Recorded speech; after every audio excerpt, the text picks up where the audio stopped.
Hello, everyone. We're from Epic, and we're here to talk to you about how and why you might want to implement a multi-device learning strategy. I'm Kath Fleet, and I'm a learning consultant at Epic. I've been with Epic for 14 years, working on hundreds of different learning design projects. And my colleague, Raoul, Dewhurst, who is also a lead designer at Epic and has worked extensively on multi-design projects. Okay, so why might you want to implement a multi-device learning strategy?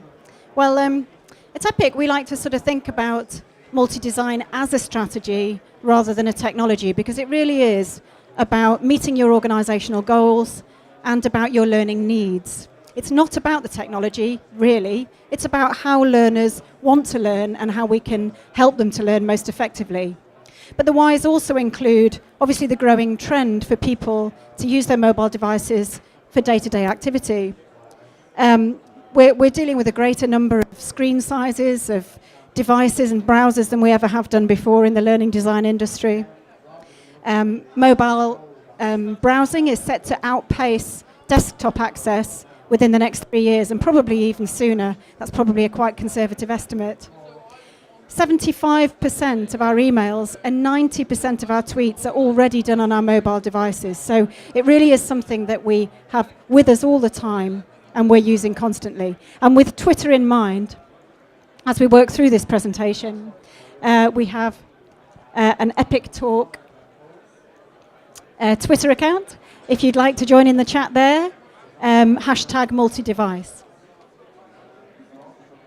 So, learning wherever you are, at any time, at any place, that really is the case for having a multi-device learning strategy. There are returns on investments to be made both in increasing the access of your training to people that might not already have had it, such as people who are on the move or people who work in jobs that are not desk-based. There's also, improving the actual learning experience, and that is giving people learning in the way they want it or can use it at a time that's convenient for them. We tend to always have our mobiles with us and on, whereas, of course, that's not so true of our laptop devices. Whereas multi-device really does increase your capacity for your uptake of learning and your reach of your learning. So we're going to talk about the 5 steps to developing a learning design strategy. I'm going to take you through each of these steps in turn. And then we're going to look at some examples of how clients that we've worked with are already implementing their mobile learning solutions and how they've met their own learning needs. So the first step is to review your current learning provision. You need to find out whether or not your current learning provision could be improved if you were to introduce multi-device learning, if you were to enable people who perhaps don't currently have access to e-learning to have access to it whilst on the move, in the field, or working in a community-based employment. You also need to find out whether or not, there's the likelihood that people will want to use their mobile devices for learning. And if so, will they use their own devices, or would it be a work-provided device? So you need to establish your objectives. What we're going to do in a minute is look at a research project that we did with the NHS where we helped them to do exactly this. And we helped them to devise their own strategy. And we're going to map that to a few examples of other clients that we've worked with as well and how they've implemented their mobile strategy. But in establishing your objectives, the 2 things that you might want to consider are, do you want to extend the reach of your learning, that is, to people who currently can't do e-learning because they're on the move, they're not desk-based, and so forth. And also, do you want to, improve the actual learning experience and give people learning in a way that suits them better, learning that's more convenient, learning that gives them speed to competence because they can pick it up and do it wherever they are and whatever they're doing. But also, do you want to introduce a strategy really that can help learners to actually do their jobs whilst they're doing them? Most of the e-learning that we talk about can provide a kind of just-in-time provision where you do something just before you're about to do a task. But mobile learning extends that. It means that you can actually have a convenient palm-held device that you can use whilst you're actually doing a task. So we can introduce tools and techniques to help learners actually carry out their work rather than rather than just before they do it. So we work with the NHS on an extensive research project to find out whether or not a mobile learning strategy would suit their needs and their organisation. Why did we choose the NHS? Well, the reason why, they have 1.7 million employees. They're the 5th largest employer in the world.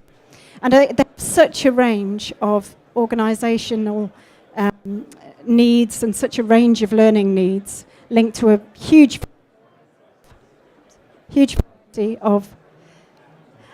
variety of job roles, also multiple levels of seniority. When we're talking about the NHS, we're really talking about people that do jobs from levels of cleaner right through to consultant. And so it's a bit like a sort of slice of every possible organisation in the UK. They've got community-based workers, they've got people working in busy customer-facing situations, and they've also got people that work in office-based jobs, so a real variety of needs. And what did we actually do?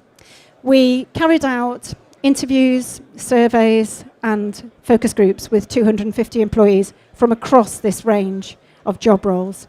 But we didn't just leave it there. We wanted to get an initial snapshot of what the likelihood would be for them to use mobile learning, but also how they were currently using their mobiles and if they could benefit from a multi-device provision.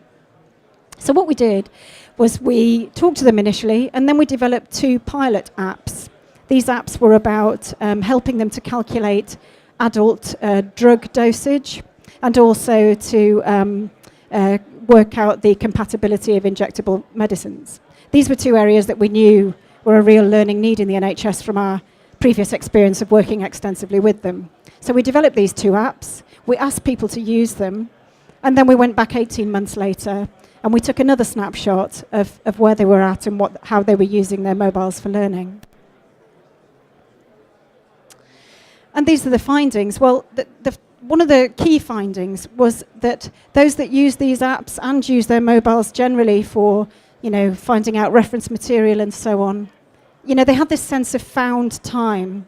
Especially this was true of people that worked in non-desk-based jobs, because if they had to do any e-learning such as statutory or mandatory training, they'd have to wait for the training PC to be free before they could go and do that. And that could slow down their reaccreditation process every year. So this sense of found time really meant that people could do the training as and when it suited them, in between appointments with clients, or if patients didn't turn up for appointments, they could do a quick bit of training then.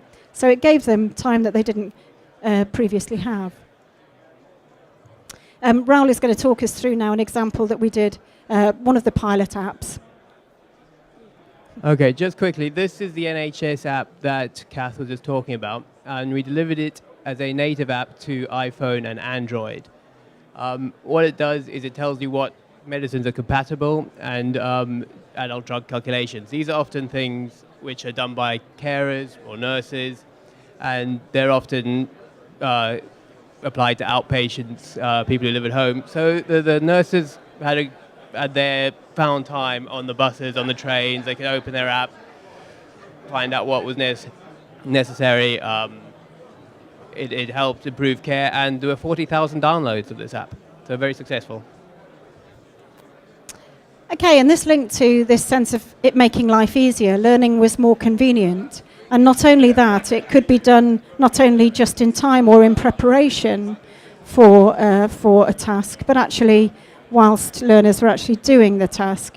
And again, Raoul is going to talk us through a similar piece that we did for the Resuscitation Council that answered this same kind of need. Okay, the Resuscitation Council deliver frontline training for healthcare professionals on to deal with heart attacks and resuscitating people who have had cardiac failure. Obviously, that's a very serious issue. A lot of people die from cardiac arrest. And frontline staff are stretched. So taking them out of the wards, out of the ambulances, and into the training room for 2 days is quite an ask. So while e-learning and apps will never replace the training from the face-to-face, we partnered with them and created this app in Gomo, which delivered to MultiDevice, so they could do it on their PC, they could do it on their iPhone, they could do it on their Android device, which they could brush up on their knowledge, which they could go back and prepare for the classes and cut the time they needed to be away from the frontline staff.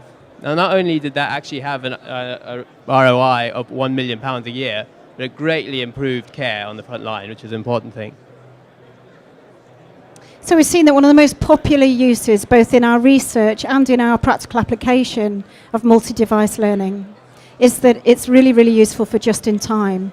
And certainly within the NHS context, it was used largely to refer to reference material, for example, looking up a rare medical condition before a patient appointment. But it's not the only use, obviously, for just-in-time training. And this is one of the really key benefits of mobile learning. And another example that we did, Raoul is going to talk you through now, which was a great revision app that we did for HarperCollins. Okay, HarperCollins do revision aids for students. What we did was we picked up and did an app for GCSE students, mainly focusing at maths. Now, if there's one demographic that like to use their mobile phones, it's 16-year-olds. So they're used to using this technology. They prefer to use the technology to learn rather than pick up a book. It's really fitted in with their lifestyle. It was an app that we sold through the iStore at 79p per app. We had 17,000 downloads, so very successful.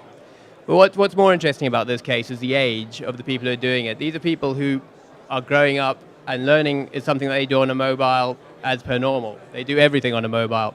When they come into the workforce, the idea of learning, of not being able to do learning on a mobile would be quite strange to them.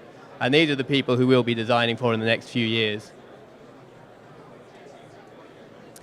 And perhaps to one of the really key strengths of having a multi-device strategy, and that is to be able to give people what we call sidekicks, which is tools and mobile apps that they can actually use whilst they're actually carrying out a task. This is slightly different from just-in-time in the sense that you do it on the job as opposed to just before the job. And again, this is something that was really, really valuable in an NHS context, where you couldn't just whip off in the middle of an emergency situation and go and check a desktop resource. But certainly with the Resuscitation Council example that Raoul talked about, to be able to actually refer to ECG algorithms and things like this during a resuscitation situation was really, really key. So Sidekicks is something that is relevant to a lot of organisations where you can actually support your employees to do the job whilst they're doing it. And here's another example. Okay, not only is it useful in a medical situation, it's also very useful for men's high fashion, as we found out with Alfred Dunhill. Basically, the Dunhill shops used to do training via paper files, paper folders. Their shop staff would look at them over once every few months, learn of the new products, learn what went with what things cost, how to sell. So the two things that Dunhill were having problems with there were that the paper folders were a bit messy, and the recall from the staff on the shop floor was sometimes a bit spotty. So we put together an iPad app, which was with brand, stylish. Not only could the staff read it beforehand and study it, but they could use it as an on-the-shop floor aid. So when they were there serving a customer, they'd pull out their iPad and they would look up various fashion items and various products. And this was very on-brand for Dunhill. And when we went back to have a look at the statistics of it, it turned out that there was a 67% increase in customer satisfaction and a 48% increase in staff recall of products. Okay, so now we've had a look at the different learning needs that people might have and the different ways that you can meet them using mobile. But one of the things that perhaps surprised us amongst the target audience that we were looking at is that they were really keen to use games on mobile phones for skills improvement. In particular, one respondent mentioned a recycling game that he'd used repeatedly. And I think one of the benefits of using a gaming type approach on a mobile is that it can be picked up and put down. It can be done at different levels. You can do short bites of it and come back to it. And it's really, really great for skills development because the sheer repetition that's often involved in games can really help to reinforce key skills. So again, that's another key finding, which we have also found in the private sector with our work with Barclaycard. Okay, this is one of my favorite pieces of e-learning ever. It's a Barclaycard game on the iPad. What we wanted to do was find a new way of learning, and obviously gamification. You've probably heard a few people talk about it on here. It's a great way to get people to learn. Not only that, if you want people to use their own devices, which a lot of people do have to when it comes to mobile devices, it has to be fun. They have to want to do it. So we created this game, and we kept the content very similar to what people did day to day. And this one specifically was choosing development courses. So we floated a prototype with them, a simple one. We watched how they used it, what they enjoyed, got the feedback, and fed that back into the final game design, which then started with a training introduction section, slow, and then it went faster and faster as you got through the levels, and quick fire rounds towards the end. It became very addictive, trying to get things right in a short amount of time. The students wouldn't only do it as part of their training cycle, they'd also do it in their free time, on their lunch breaks, and it had a great effect on their knowledge of the section. Okay, so the next step in considering your own strategy would be to review your existing technology and to find out what steps you need to take in order to bring all the advantages that we've been talking about to your workforce. There are lots of considerations here. For example, if you want to distribute your multi-device training via your LMS, if you need SCORM tracking, then you need to examine whether or not your LMS will support mobile access. There are other considerations, such as the range of devices that learners might be using. Will they be using their own, or will it be a work-issued device? If they use their own, there are considerations around the range of browsers, because they won't be using a kind of locked-down work-based system. And there's also questions around your Wi-Fi provision. Will it support the streaming of things like audio and video if you want to use those techniques for learning? And also, will it support an increase in regular usage of mobile once your mobile strategy takes hold and people start to use their mobiles for learning? And finally, you need a development tool that will support your accessibility requirements. If your current e-learning provision meets a set of accessibility standards, then your multi-device provision will need to do that as well. And these issues are kind of complexified, if you like, by the bring your own device argument. Whether or not you decide to have a mandatory work device that has a standard setup, a standard platform and a standard browser, or whether or not you want to encourage people to use their own devices for learning. In the NHS, we were surprised to find that those learners that did not have a work device were not deterred in using mobile learning and were quite prepared to use their own devices. And you'll probably find that this is a fairly ubiquitous feeling amongst learner groups. If they can access things via their own device, they will. And, many people are doing as a matter of course anyway. But it does, complexify some of those technical questions. For example, does it mean that you're going to have to develop for Android, Apple, BlackBerry, all the different screen sizes, the different tablets involved, the different browsers and so forth?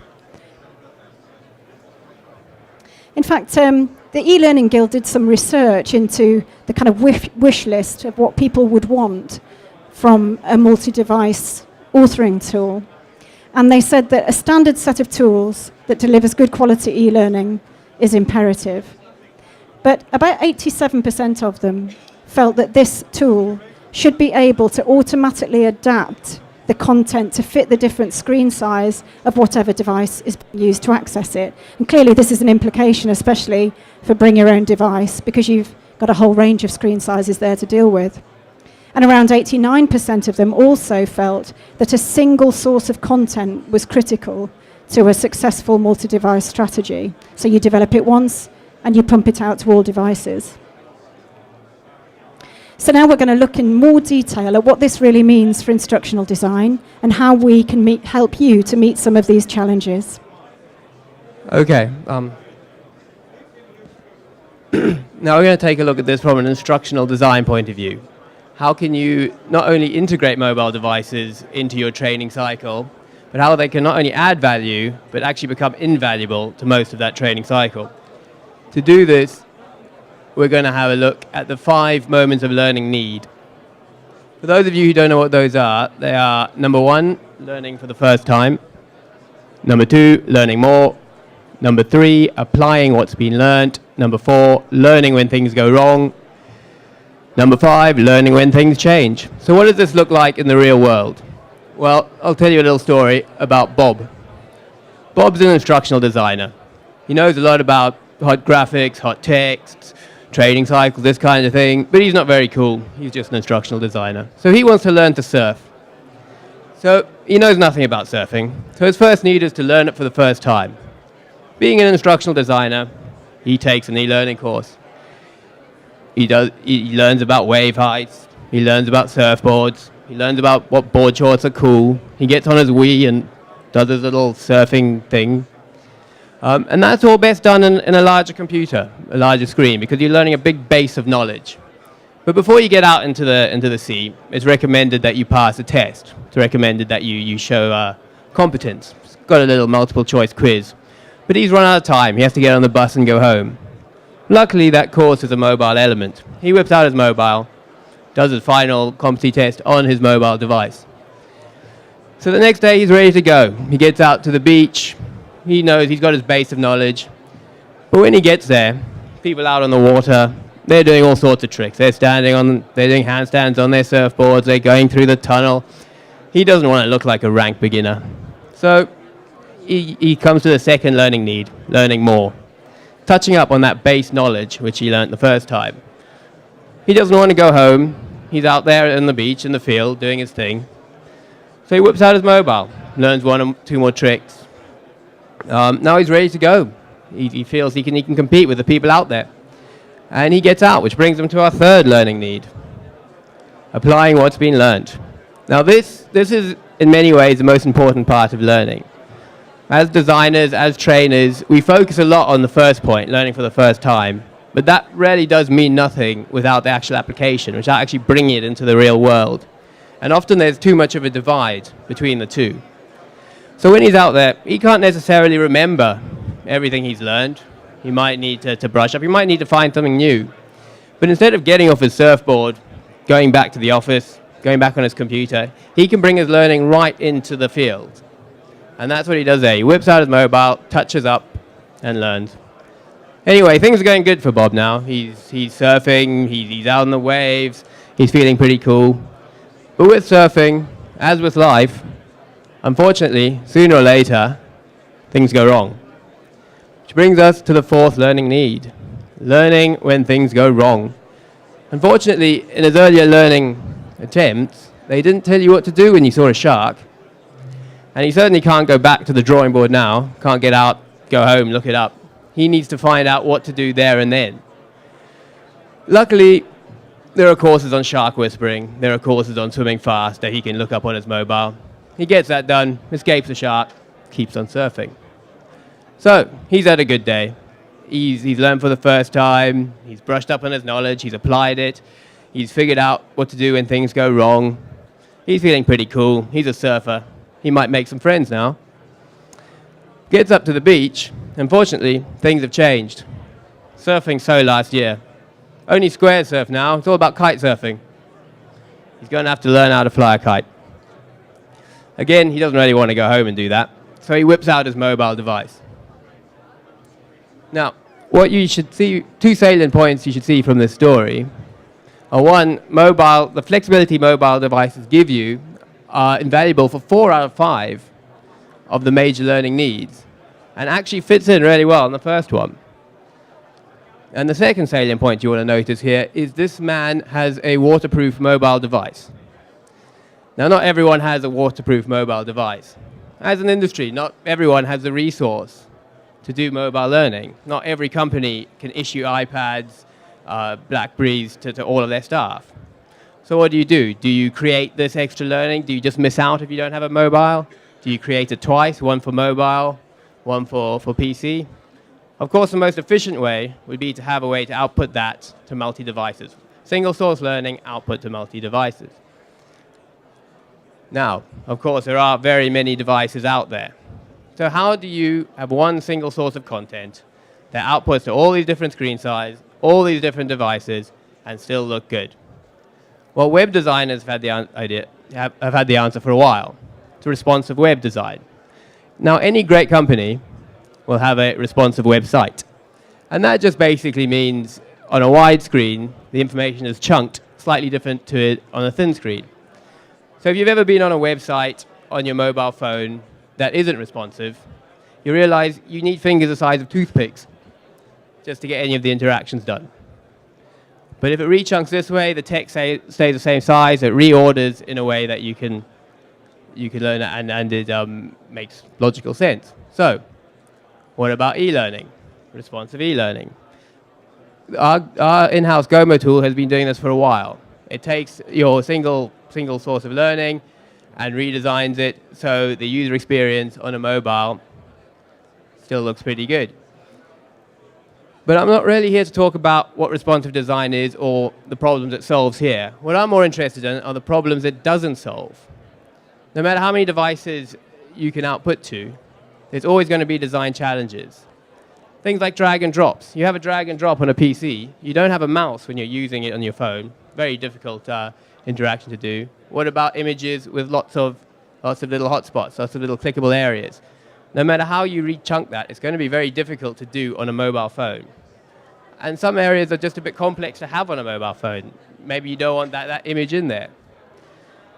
So what do? Well, Gomo, an ever-evolving tool, the great thing about Gomo is the people who make it, they sit right next to the designers. The developers are right behind me. I have a problem, I can shout out to them, how can we sort this out? And they program it right in. So we were talking about this. How do we not only get e-learning to output to multiple devices, to respond to different devices, but to optimize? So each interaction you have on the mobile phone seems like it's made for the mobile phone. So you don't feel like you're doing a course on a mobile phone which was made for a large device and it's just being squeezed and shoved in there. So it's optimized. So what have we done? Well, here are some examples. Take, for example, your hot graphic screen. This is the bread and butter of instructional design and e-learning. But on this one, we have a desk and a lot of small elements. And my button stopped working. Technology, eh? There you go. Okay. The learner clicks on one of those dots, and they get the explanation of what it is. How is this going to go onto a small screen? That's going to be very difficult to see on any screen. You can't really chop it up into a horizontal format. So in Gomo, we have a drop-down menu in the editor, which allows you to select a glide function. So instead of making the image small, we have extra glide functionality, which sweeps across the image, showing you the hotspots. When the hotspots are clicked on, the subscreen appears over the top, and you can close it. So this is optimized for the small screen. So you don't feel as if you're doing a course that should be on the PC on your mobile. Now, there's a whole bunch of other things we can do. You can swap the image out, so you can have an alternative image. You can change the order. You can omit it. If that image is just wallpaper, you can omit it. And all of these you do at the design stage.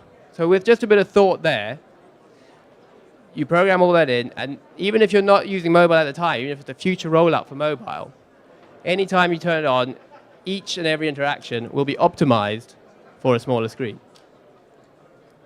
So let's have a look at how that works. Okay, now we're going to take a quick look at the Gomo editor, setting up an interaction and looking at the preview, see what that will look like on a smaller screen. So here we have an image, set up the hotspot, we link it to a subscreen, and take a look. Now, on your PC, this is what that would look like. You click on the picture, you get your information. So what's that going to look like on the iPhone? Select the iPhone preview, and there you go.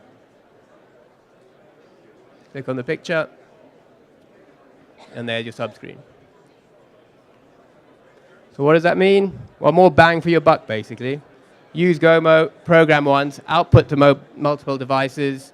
Not only output an optimized version. So anyone who's doing it on any device would think it was made for them, yet you've only had to design the entire course once.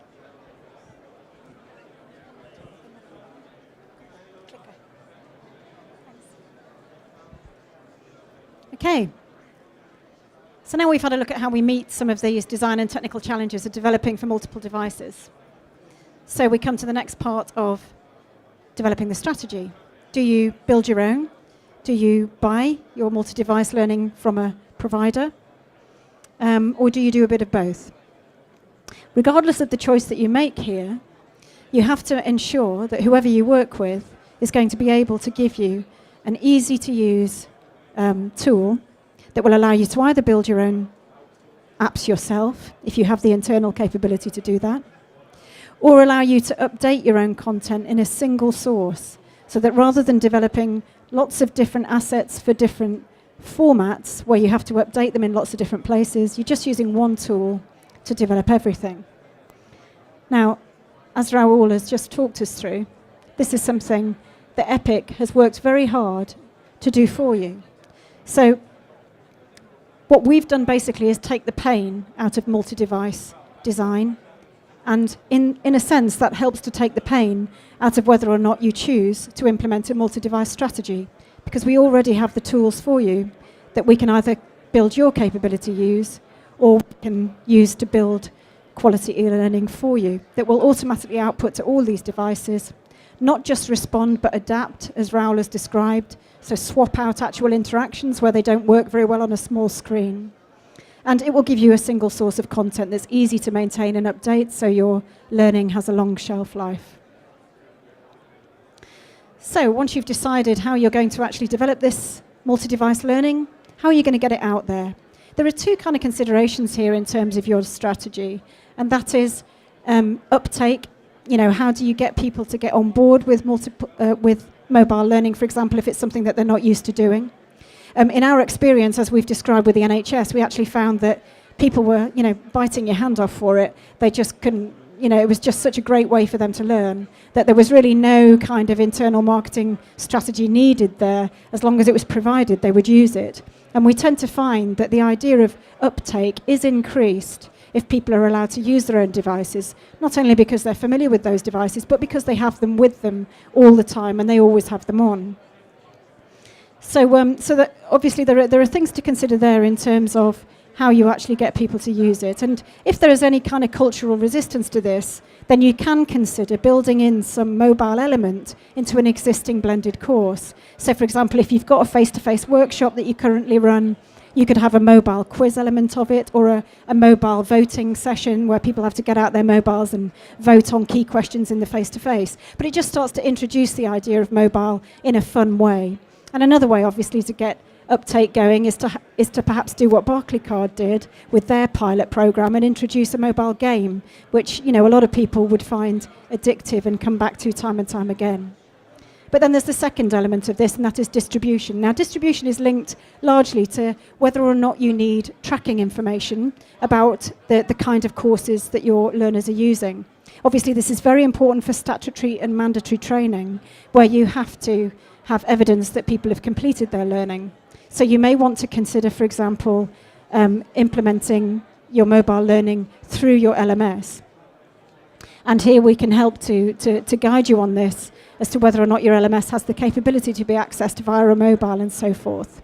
But for those LMSs that do allow for multi-device learning, for example, Moodle is a good example of this, where it will automatically serve up content based on the device you're accessing it from. It will also allow you to continually track. And this is something that we found is increasingly popular among our user base, is that they want to be able to switch between devices and not lose their progress. So, for example, I want to start my learning on my desktop at work. I want to carry on with it on the train home. And I want to still access the same piece of learning and have the same tracking information stored. When I open it, it opens where I left off at work. Now, this is something that's all very, very doable with modern LMSs and with a multi-device authoring tool. And it's really, really freeing up, the working population in how they learn. The other way, of course, to distribute mobile learning particularly is through the market stores, such as the App Store and the Android Store. This obviously applies to native apps. Native apps have the advantage of being able to be used offline. So learners can download learning, take it away with them. They don't have to have an internet connection. And this is perhaps really, really useful for your mobile workforce that may weave in and out of Wi-Fi hotspots. they may want the actual learning on their device itself. Now here you can use, obviously, the Market Store tools to track downloads, but you can also use things like Google Analytics, which will now track Market Store information for you. So there are still ways of finding out who's accessing it, for how long, and whether or not they're completing their training. So there you see, we've taken you through 5 easy steps to implementing your mobile device strategy. We call it easy, by the way, because obviously if you come to somebody like Epic, we can take a lot of this pain away from you. Certainly mobile learning is a need that's going to grow and grow. It's not going to go away. It's something that all organisations are going to need to do. And as Raoul stated, with the success of the revision apps that we did for the 16-year-olds, it's something that certainly young people, as they come into the marketplace, are going to expect to be able to do. So we hope that you found today informative, and if you'd like to talk through these steps a little bit more, or indeed come and find any more information about this, then come and speak to us at stand 56. And thanks very much for your time.